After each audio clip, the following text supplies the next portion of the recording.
राजस्थान विश्वविद्यालय के law department में एसोसिएट प्रोफेसर दीक्षा शर्मा को प्रतिस्पर्धा कानून यानी कि कंपटीशन लॉ से जुड़े विषय पर शोध के लिए कोलकाता नेशनल यूनिवर्सिटी की ओर से पीएचडी की उपाधि दी गई है। दीक्षा शर्मा संभवतया इस विषय पर पीएचडी करने वाली पहली अभ्यर्थी हैं।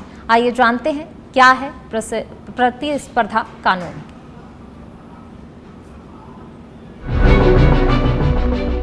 राजस्थान विश्वविद्यालय की सहायक प्रोफेसर दीक्षा शर्मा को regional corporation in cross border cartel regulation in SAARC विषय पर शोध के लिए पीएचडी की उपाधि दी गई है। देश में इस विषय पर पीएचडी करने वाली पहली लॉ अभ्यर्थी हैं।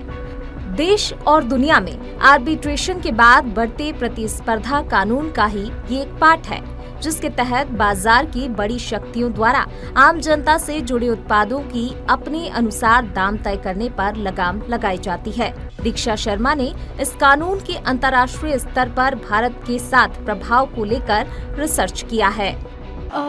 ये जो मेरा रिसर्च है, इस एरिया में रिसर्च और दूसरे दुनिया के और दूसरे क्षेत्रों में हुआ है, लेकिन दक्षिण एशियाई के पर्सपेक्टिव में, साउथ एशियन पर्सपेक्टिव में ये पहला मेरा काम जो ऐसा रहा है। इस तरफ कंपटीशन लॉ के स्पेसिफिक रेस्पेक्ट में मेरा पहली बार मैंने कोशिश की इसमें रिसर्च करने की। दुनिया भर में पिछले कुछ समय में बड़े व्यापारियों द्वारा कई देश के बाजारों को नियंत्रित करने की कोशिशें की गई, जिसके बाद प्रतिस्पर्धा कानून की जरूरत महसूस की गई। दक्षिण एशियाई देशों में आपसी मजबूत आर्थिक संबंध के लिए प्रतिस्पर्धा कानून बेहद जरूरी हो गया है। वर्तमान परिस्थितियों में इस कानून में भारत की अहम भूमिका है। भौगोलिक एवं आर्थिक दृष्टि से सुदृढ़ भारत के लिए इस क्षेत्र में बेहतर भविष्य दिखाता है।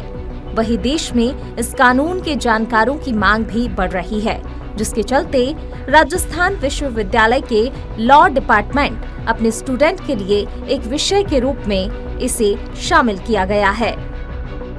मेरा ये पीएचडी जो है वो मेरी 2018 से शुरू हुई थी। इसमें मैंने काम किया और पीएचडी मैंने West Bengal National University of Juridical Sciences Kolkata से की है।